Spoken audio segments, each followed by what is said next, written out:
আসসালামু আলাইকুম। দেশ বিদেশ টিভি থেকে হুসেন বলছি। আমার চ্যানেলে সবাইকে স্বাগত। বাংলাদেশের রাজনীতি এখন অনেকটা নির্বাচনমুখী। যদিও বলা হচ্ছে সংস্কারের কথা, কিন্তু অনেক দল চাপ তৈরি করছে দ্রুত নির্বাচন দিয়ে, বিশেষ করে বিএনপি, যাতে দ্রুতই ক্ষমতায় চলে যাওয়া যায়। এখন ক্ষমতায় কে যাবে বা কারা যাবে এটা অনেকটাই অনিশ্চিত। তবে বিভিন্ন জরিপ, বিভিন্ন ব্যক্তি, বিভিন্ন প্রতিষ্ঠান চালিয়েছে এবং এটার রেজাল্ট এক একটা এক এক রকম হয়েছে। যেন যেমন রাজনৈতিক বিশ্লেষক পিনাকি ভট্টাচার্য তিনি একটা জরিপ করেছিলেন, সেখানে দেখা যায় জামাত সবচেয়ে বেশি এগিয়ে, তাদের ক্ষমতায় যাওয়ার সম্ভাবনা বেশি। আবার রাজনৈতিক বিশ্লেষক মাসুদ কামাল, তার জরিপে দেখা যায় আওয়ামী লীগ এগিয়ে। এখন আওয়ামী লীগ এবং জামাত, এটা অনেক ক্ষেত্রে দেখা যায় ফার্স্ট সেকেন্ড হয়েছে, কিন্তু তৃতীয় হয়েছে বিএনপি, এই দুই জরিপে। তো এইটা অনেকের কাছে বিস্মিত হয়েছেন যে এইটা কিভাবে সম্ভব। বিএনপি এখন সবচেয়ে ফরম্যাটে আছে, কিন্তু জরিপে দেখা যাচ্ছে তারা তৃতীয়।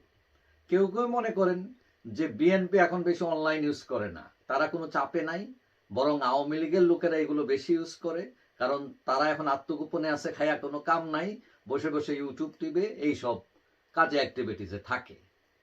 আবার অনেকেই বলছেন যে যেহেতু এইসব জরিপ গ্রামের মানুষের সাথে সম্পৃক্ত না, অনেকেই যাদের স্মার্টফোন নাই বা ইন্টারনেট সুবিধা নাই, তারা তো এগুলোতে অংশগ্রহণ করতে পারছেন না, সুতরাং এগুলো পারফেক্ট না।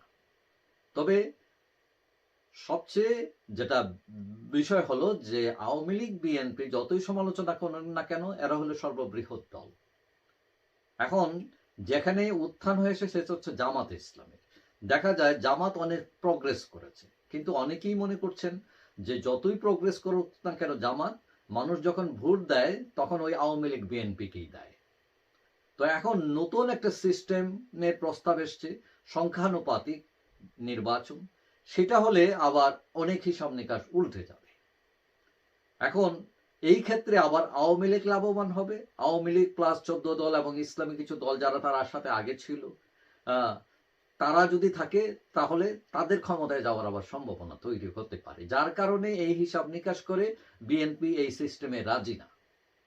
এখন অনেকেই মনে করছেন যেহেতু বিএনপি সিস্টেমে রাজি না, সুতরাং গভর্নমেন্টকে, কারণ বিএনপি সবচেয়ে বড় দল, সুতরাং তারা সরকার হয়তো পুরনো পদ্ধতিতেই নির্বাচন করবে।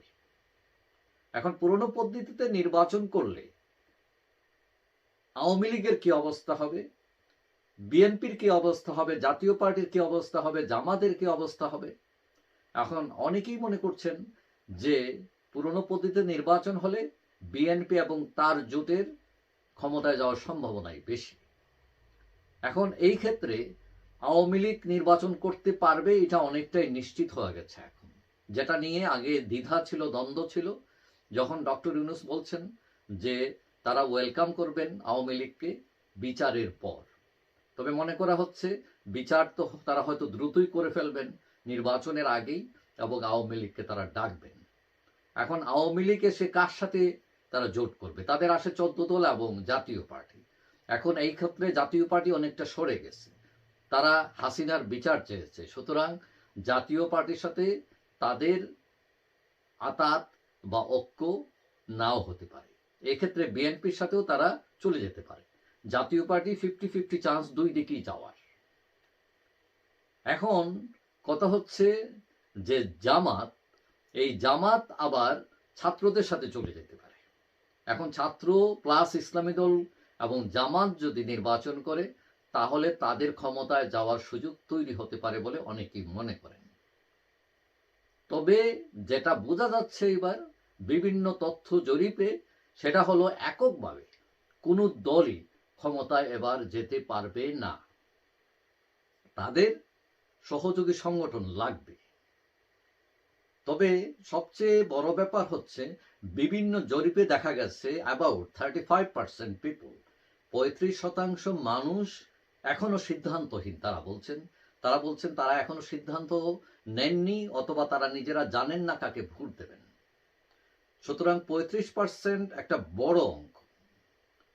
তো এই 35%কে বাদ দিয়ে যদি হিসাব করেন 65%-এর, তাতে যেসব তথ্যপাত্র বেরিয়ে আসে এবং যেটা সম্ভাবনা, তাতে দেখা যায় যে বিএনপি সবার চেয়ে এগিয়ে আছে ক্ষমতায় যাওয়ার জন্য, তারপর আওয়ামী লীগ, তারপর জামাত জোট।